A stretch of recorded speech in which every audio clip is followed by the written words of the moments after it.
Job 40. And the Lord said to Job, Shall a fault finder contend with the Almighty? He who argues with God, let him answer it. Then Job answered the Lord and said, Behold, I am of small account. What shall I answer you? I lay my hand on my mouth. I have spoken once, and I will not answer. Twice, but I will proceed no further. Then the Lord answered Job out of the whirlwind and said, Dress for action like a man. I will question you, and you make it known to me. Will you even put me in the wrong? Will you condemn me that you may be in the right? Have you an arm like God, and can you thunder with a voice like his? Adorn yourself with majesty and dignity. Clothe yourself with glory and splendor. Pour out the overflowings of your anger, and look on everyone who is proud and abase him. Look on everyone who is proud, and bring him low, and tread down the wicked where they stand. Hide them all in the dust together, bind their faces in the world below. Then will I also acknowledge to you that your own right hand can save you. Behold Behemoth, which I made as I made you. He eats grass like an ox. Behold his strength in his loins, and his power in the muscles of his belly. He makes his tail stiff like a cedar. The sinews of his thighs are knit together. His bones are tubes of bronze, his limbs like bars of iron. He is the first of the works of God. Let him who made him bring near his sword. For the mountains yield food for him, where all the wild beasts play. Under the lotus plants he lies, in the shelter of the reeds and in the marsh. For his shade, the lotus trees cover him. The willows of the brooks surround him. Behold, if the river is turbulent, he is not frightened. He is confident though Jordan rushes against his mouth. Can one take him by his eyes, or pierce his nose with a snare? Job 41. Can you draw out Leviathan with a fishhook, or press down his tongue with a cord? Can you put a rope in his nose, or pierce his jaw with a hook? Will he make many pleas to you? Will he speak to you soft words? Will he make a covenant with you to take him for your servant forever? Will you play with him as with a bird? Or will you put him on a leash for your girls? Will traders bargain over him? Will they divide him up among the merchants?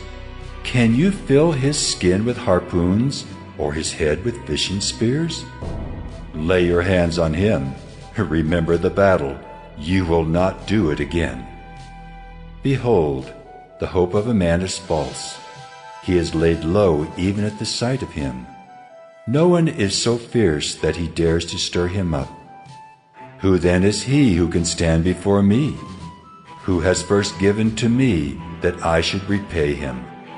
Whatever is under the whole heaven is mine.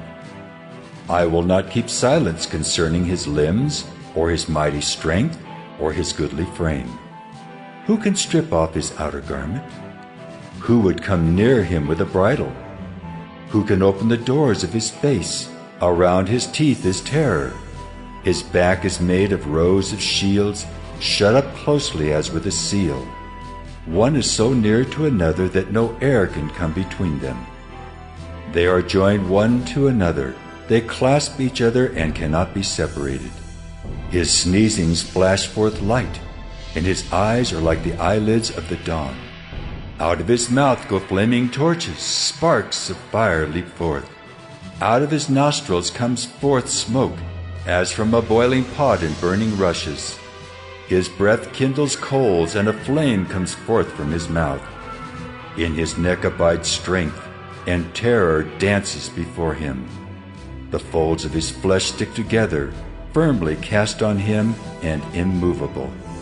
His heart is hard as a stone, hard as the lower millstone. When he raises himself up, the mighty are afraid. At the crashing they are beside themselves. Though the sword reaches him, it does not avail.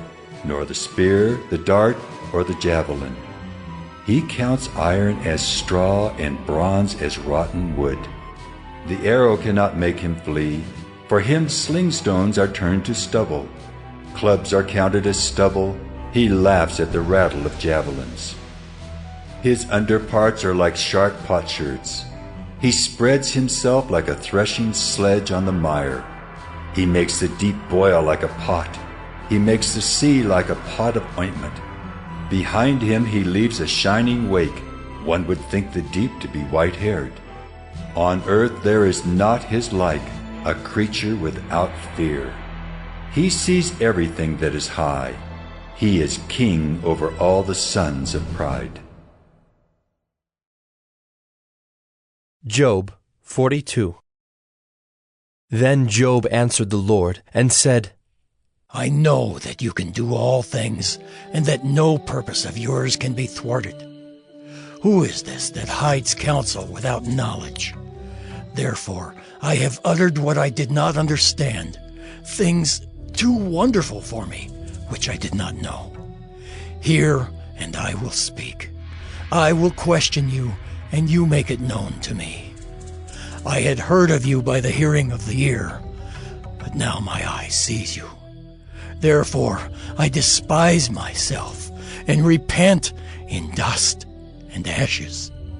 After the Lord had spoken these words to Job, the Lord said to Eliphaz the Temanite, My anger burns against you and against your two friends, for you have not spoken of me what is right as my servant Job has.